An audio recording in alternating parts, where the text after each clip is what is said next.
Hello guys, welcome to Mister Kishore John channel. இனி நம்ம இந்த வீடியோவில் என்ன பார்க்க போகிறோம்னு பார்த்தீங்கன்னா, பீஸோட பேர், பீஸ் எப்படி மூவ் பண்ணுறது, நானும் என் தம்பி கேம் விளையாடுது, அதுக்கப்புறம் ஒரு பசில், அதுக்கப்புறம் ஒரு டூ மூவ்மேட் எப்படி சொல்லி தரேன்.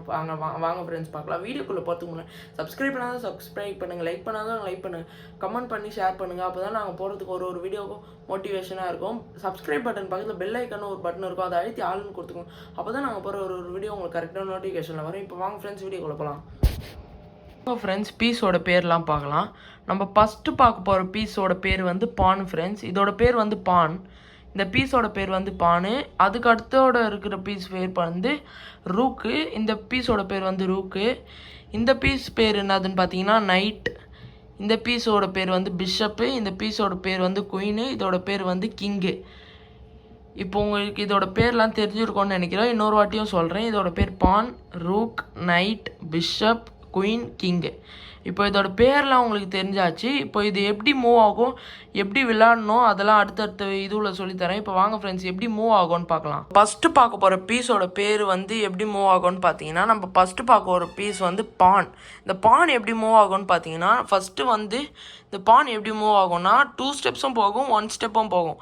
இப்போ உங்கள் ஆப்பனண்ட்டு உங்களுக்கு ஏற்ற மாதிரி விளையாடுறாரு, நான் 2 ஸ்டெப்ஸும் மூவ் பண்ண போகிறேன், 2 ஸ்டெப் மூவ் பண்ணி விளையாட போகிறேன்னா உங்களுக்கு 2 ஸ்டெப்ஸும் மூவ் பண்ணிக்கலாம். இல்லை நான் 1 ஸ்டெப் மூவ் பண்ணி விளையாட போகிறேன், எனக்கு அதுவே போதும், நான் 1 ஸ்டெப்பே மூவ் பண்ணி விளையாடிக்கிறேன்னா நீங்கள் 1 ஸ்டெப் மூவ் பண்ணிக்கலாம். ஆனால் ஒரே ஒரு வாட்டி தான் எல்லா பீஸையும் 2 ஸ்டெப் மூவ் பண்ண முடியும். இங்கேருந்து மட்டும்தான் 2 ஸ்டெப்ஸ் மூவ் பண்ணியும். அதுக்கப்புறம் நான் 2 ஸ்டெப் மூவ் பண்ணுவேன், இங்கேருந்துல இங்கே பண்ணால் அதுக்கப்புறம் ஃபவுல் கொடுத்துருவாங்க. அது தப்பாகிடும். இங்கேருந்து ஒரே ஒரு வாட்டி தான் 2 ஸ்டெப்ஸ் மூவ் பண்ண முடியும். இப்போ அடுத்த பீஸ் எது பார்க்க போகிறோம்னு பார்த்தீங்கன்னா, நம்ம வந்து ரூக் பார்க்க போகிறோம். ரூக் எப்படி மூவ் ஆகும்னு வந்து பார்த்தீங்கன்னா, ரூக்கு ஸ்ட்ரெயிட்டாகவும் போகும், இந்த ஸ்ட்ரெயிட்டில் போகும், கிராஸாக போகாது. ஸ்ட்ரெயிட்டாக போகும், இந்த இதுவில் போகும். புரியுதுன்னு நினைக்கிறேன். ஸ்ட்ரெயிட்டாக போகும், இந்த கிராஸில் போகும். ஆனால் கிராஸ் இந்த கிராஸில் டைகனலில் போகாது. அடுத்த பீஸ் எது பார்க்க போகிறோன்னு வந்து பார்த்தீங்கன்னா, நைட்டு பார்க்க போகிறோம். நைட்டு எப்படி மூவ் ஆகும்னு பார்த்தீங்கன்னா, நைட்டு இருக்கிறதுலேயே நைட்டு மட்டும்தான் ஆப்போசிட்டில் இருக்க பீஸை தாண்டி இப்படி வரும். இதுக்கு மட்டும்தான் இந்த பவர் இருக்குது. மிச்சம் எந்த பீஸுக்கும் எந்த பவருமே கிடையாது. இந்த நைட்டுக்கும் மட்டும்தான் அந்த பவர் இருக்கும். செஸ்ஸில் அந்த நைட்டுக்கு மட்டும்தான் அந்த பவர் இருக்கும். இப்போது இந்த பீஸ் எப்படி மூவ் ஆகும்னு பார்த்தீங்கன்னா, இங்கே இருக்கிற பாக்ஸை வந்து நம்ம எப்போவுமே கணக்கு எடுக்கக்கூடாது. அதுக்கு எதிர்க்க இருக்க பாக்ஸை தான் ஃபஸ்ட்டு கணக்கு எடுக்கணும். 1 2 3 இப்படி எண்ணி எல் ஷேப்பில் வைக்கணும். நைட்டு மூவ் ஆகிறது வந்து எல் ஷேப்பில் தான் மூவ் ஆகும். எல் ஷேப்பில் இப்படி வரும். எல் ஷேப்பில் கவுண்ட் பண்ணி எடுத்து வைக்கணும். 1 2 3 ஸ்டெப்ஸு எல் ஷேப்பில் மூவ் ஆகும். உங்களுக்கு புரிஞ்சுருக்கோன்னு நினைக்கிறேன். இப்போ புஷ்அப் எப்படி மூவ் ஆகும்னு பார்த்தீங்கன்னா, இப்போ ஒயிட் புஷ்அப் வந்து ஒயிட்டு டைகனல்லையே போகும். பிளாக் புஷ்அப் வந்து எப்படி மூவ் ஆகும்னு பார்த்தீங்கன்னா, பிளாக் டைகனல்லையே போகும். அடுத்த பீஸ் எது பார்க்க போகிறோன்னு வந்து பார்த்தீங்கன்னா, நம்ம வந்து கிங்கு பார்க்க போகிறோம்.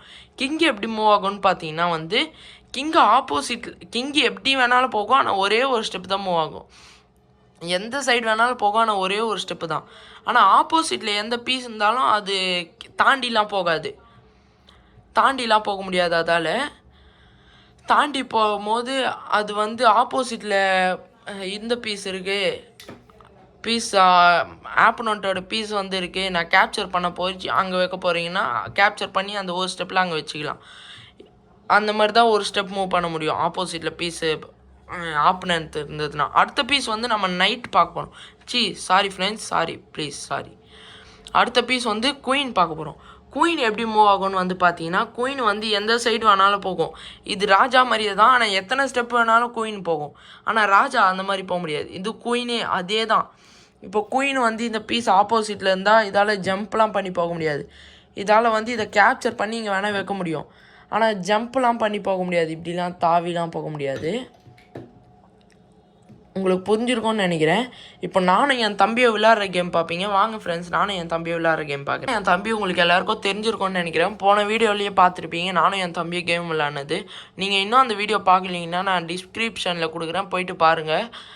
இப்போ அந்த வீடியோ பார்த்துட்டு இந்த வீடியோ வந்து பார்த்தாலும் புரியும், இந்த வீடியோ பார்த்துட்டு அந்த வீடியோ பார்த்தாலும் நல்லாவே புரியும். இப்போ வாங்க ஃப்ரெண்ட்ஸ், நானும் என் தம்பி விளையாடுறத பார்ப்பீங்க. ஃபஸ்ட்டு 3 நம்புது ஃப்ரெண்ட்ஸ்.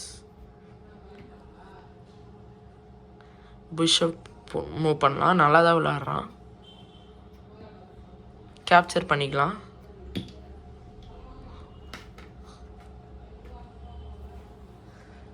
நைட் மூவ் பண்ணுறான். நம்ம குயின் வெளியே எடுத்துகிட்டு வரலாம்.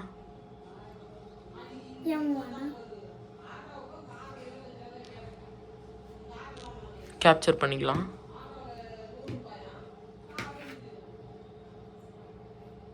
சாரி காஷ், நம்மளுக்கு அவன் கேப்சர் பண்ணிட்டான்.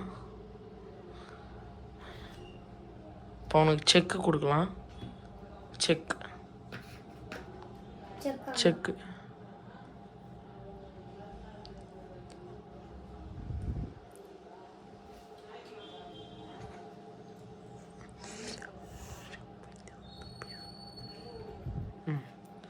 நல்ல மூதாக பண்ணியிருக்கான் யோசிச்சு.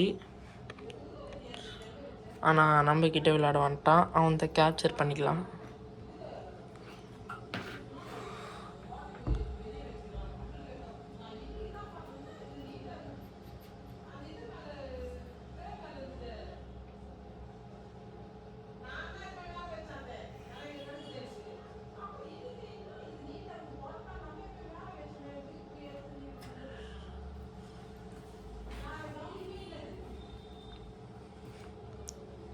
செக்குடா, சூப்பர்ரா.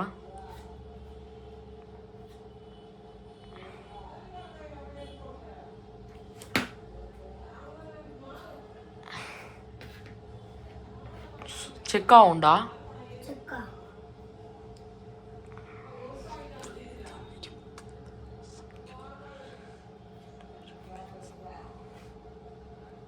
செக்கா உண்டா? பாடுறா, ஒழுங்கா பார்த்து விளையாடுறா. ஆமாண்டா, செக் ஆகும்ல. அதை நீ மூவ் பண்ணாத, வேற என்ன மூவ் பண்ணு.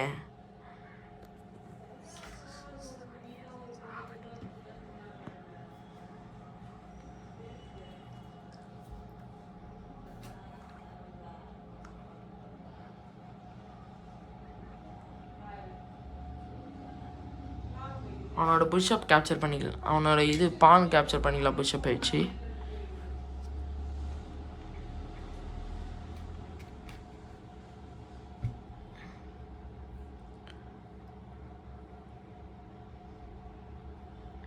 மேட்ச் முடிச்சிடலாமா காய்ஸ்? இப்போ மேட்ச் வந்து முடிக்கலாம். பிஷப் கேப்சர் பண்ணி மேட் ஆயிடுச்சுன்னு உங்களுக்கு தெரியுதா காய்ஸ்? மேட் ஆயிடுச்சு. உங்களுக்கு தெரியுதா தெரியல, உங்களுக்கு தெரியுதா? அது மேட் ஆயிடுச்சு. அவனால் நம்ம குயினையும் கேப்சர் பண்ண முடியாது, ஏன்னா பிஷப் கரெக்டாக அந்த பீஸுக்கு சப்போர்ட் இருக்குது. உங்களுக்கு தெரியுதுன்னு நினைக்கிறேன். அவனோட பீஸு மேட் ஆயிடுச்சு, எப்படியே வர முடியாது உங்களுக்கு. அப்புறம் இப்போ வாங்க ஃப்ரெண்ட்ஸ், டூ மூமெண்ட் பார்க்கலாம். இந்த கேமுக்கு வந்து டூ மூமெண்ட்டுக்கு நம்ம பிளாக் பீஸாக ஆட போகிறோம். இப்போ ஒயிட் வந்து தான் ஃபஸ்ட்டு மூவ் பண்ணுவாங்க. ஒயிட் எந்த பீஸ் மூவ் பண்ணுவாங்கன்னு பார்த்தீங்கன்னா F4 மூவ் பண்ணுவாங்க. நம்ம வந்து எதை ரிப்ளே பண்ணோன்னா, நம்ம வந்து E4 மூவ் பண்ணோம். E5 மூவ் பண்ணோம். அவங்க வந்து C4 மூவ் பண்ணுவாங்க. நம்ம அப்போ வந்து நம்ம குயினை எடுத்துகிட்டு போயிட்டு A4 வச்சா கேப்சர் ஆகிடும், மேட் ஆகிடும். இதுதான் டூ மூமெண்ட்டு. இந்த டூ மூமெண்ட்டு பிடிச்சிருந்தா கமெண்ட் செக்ஷனில் சொல்லுங்கள். இப்போ வாங்க ஃப்ரெண்ட்ஸ், உங்களுக்கு பசில் தரேன். பசிலுக்கு போகிறதுக்கு முன்னால் இன்னொரு மேட்டும் உங்களுக்கு சொல்லித்தரேன். இந்த மூளை வந்து நம்ம ஒயிட்டாக இருக்கணும். ஒயிட் வந்து E4, அவங்க வந்து E5 ரிப்ளே பண்ணுவாங்க. நம்ம வந்து பிஷப்பு C4 வைக்கலாம். அவங்க வந்து எந்த மூவ் பண்ணுவாங்க நம்மளுக்கு தெரியாது. நைட் F6 வைப்பாங்க அவங்க. நம்ம குயின் வந்து F3 வைக்கலாம். குயின் F3 வைக்கலாம். அவங்க வந்து நைட் என்ன பண்ணுவாங்க, கேப்சர் பண்ண பார்ப்பாங்க. நைட்டு E4 கேப்சர் பண்ணுவாங்க. நம்ம அப்போ வந்து பார்த்து குயினை வந்து எடுத்துகிட்டு போயிட்டு நம்ம கேப்சர் பண்ணோன்னா மேட் ஆகிடும். இதுவும் வந்து ஒரு மேட்டான ட்ரிக்கு தான். நம்மளுக்கும் அவங்களுக்கும் ஒரே பவரான பீஸ் தான் போயிருக்கோம். ஈஸியாக மேட் பண்ணிடலாம். ரொம்ப ஈஸியான மேட்டு இது வந்து. இப்போ வாங்க ஃப்ரெண்ட்ஸ், நம்ம பசில் பார்க்கலாம். இது வந்து டூ மூமெண்ட் ஃப்ரெண்ட்ஸ். இந்த டூ மூமெண்ட்டை பண்ணிவிட்டு என்கிட்ட கமெண்ட் செக்ஷனில் சொல்லுங்கள், நான் கரெக்டானு பார்க்குறேன். இது வந்து ஒரு பசில் மாதிரி, உங்களுக்கு ஒரு சேலஞ்சு மாதிரி. இதை பண்ணிவிட்டு என்கிட்ட கமெண்ட் செக்ஷனில் சொல்லுங்கள். இப்போ வாங்க ஃப்ரெண்ட்ஸ், அடுத்த இதுக்கு போகலாம். சொன்னல காய்ஸ், ஒரே ஒரு வாட்டி வந்து நைட்டு வந்து பீஸை தாண்டி போவோன்னு. அதுதான் இந்த வந்து கேஸ்லிங் எப்படி பண்ணோன்னு பார்த்தீங்கன்னா, குயின் சைடு பண்ணலாமா இல்லை கிங் சைடு பண்ணலாமா? கிங் சைடு வந்து இந்த சைடு கிங்கு, இந்த சைடு வந்து குயின் இருப்பாங்க. அதனால இது குயின் சைடு, இது வந்து கிங் சைடு. கிங் சைடு பண்ணும்போது வந்து கேஸ்லிங்கை வந்து இங்கே 1 ஸ்டெப்பு 2 ஸ்டெப்பு மூவ் பண்ணி இங்கே வைக்கணும் ரூக்கை. குயின் சைடு மூவ் பண்ணும்போது 1 ஸ்டெப்பு 2 ஸ்டெப்பு இங்கே வைக்கணும் ரூக்கை. நான் வந்து சொன்னல பீஸை ஒரே ஒரு வாட்டி தாண்டி வரோன்னு. ஆனால் இதில் 3 இது இருக்குது, 3 வகையான ஒரு பிரச்சனைகள் இருக்குது. அது வந்து இப்போ என்னன்னு பார்க்கலாம். இப்போ ஆப்போனண்ட்டோட குயின் அங்கே இருக்குல்ல, இப்போ குயின் இங்கே இருக்குது, செக்கில் வச்சிட்டாங்கன்னு பார்த்தீங்கன்னா நம்மளால் கேஸ்லிங் பண்ணக்கூடாது. செக்கில் இருக்கும்போது இப்போ கிங்கு செக்கிலே இருக்கும்போது கேஸ்லிங் பண்ணவே கூடாது. அது ஒரு தப்பான ஃபவுல் ஆகிடும். அது கிங்கு செக்கில் இருக்கும்போது கேஸ்லிங் பண்ணவே கூடாது, அது ஃபவுல் குத்துருவாங்க. இப்போ அடுத்து இது பார்க்கலாம். இப்போ இந்த இது எப்படி பண்ணோன்னு பார்த்தீங்கன்னா, இப்போ புஷ்அப் அங்கே இருக்குல்ல, இப்போ உங்களால் கேஸ்லிங் பண்ண முடியும்னு பண்ணிடுவீங்க. ஆனால் அங்கே பாருங்கள் புஷ்அப் கரெக்டாக செக் ஆகும் இந்த பாக்ஸ் வந்து டைகனலில் பிஷப்புக்கு. அதனால் இந்த மாதிரி செக்கில் இருக்குதான்னு பார்த்துட்டு பண்ணணும். இது ஒரு இதுவாகிடும். அதுக்கப்புறம் என்ன பிரச்சனைன்னு பார்த்தீங்கன்னா வந்து இப்படி பீஸை மூவ் பண்ணிட்டீங்க ஃப்ரண்ட்டில், ரூக்கை வந்து மூவ் பண்ணிட்டு மறுபடியும் எடுத்து இங்கே வச்சிட்டிங்க ரூக்கை. இப்போ நான் கேஸ்லிங் பண்ணலாமான்னு கேட்டிங்கன்னா பண்ணக்கூடாது. ஏன்னா மூவ் பண்ணாத இருக்கணும் பீஸை. ரூக்கையும் மூவ் பண்ணக்கூடாது, கிங்கையும் மூவ் பண்ணக்கூடாது. இப்போ நீங்கள் கிங்கை மூவ் பண்ணிட்டீங்க, செக் ஆகுதுன்னு இந்த இடத்துல மறுபடியும் இங்கே வச்சு கேஸ்லிங் பண்ணலாமான்னு கேட்டால் அது பண்ணக்கூடாது, அது ஒரு ஃபவுலு. நீங்கள் ரூக்கை இங்கே மூவ் பண்ணிட்டீங்க, மறுபடியும் எடுத்து இங்கே வச்சுட்டு கேஸ்லிங் பண்ணலாமான்னு கேட்டிங்கன்னா அதுவும் பண்ணக்கூடாது, அதுவும் ஒரு ஃபவுல் ஆகிடும். இந்த மாதிரிலாம் நீங்கள் மூவே பண்ணாமல் கேஸ்லிங் பண்ணணும். இப்படி கிங் சைடு வந்து ஒரு ஸ்டெப் இங்கே வச்சு அதுக்கப்புறம் இங்கே வச்சு ரூக் எடுத்து இங்கே வைக்கணும் கேஸ்லிங்கில்.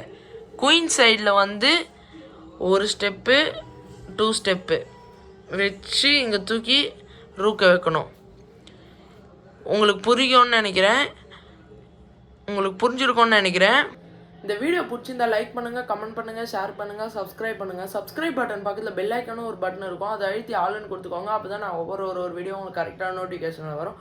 இப்போ தேங்க்யூ ஃபார் வாட்சிங். அடுத்த வீடியோவில் சந்திப்போம். Bye friends.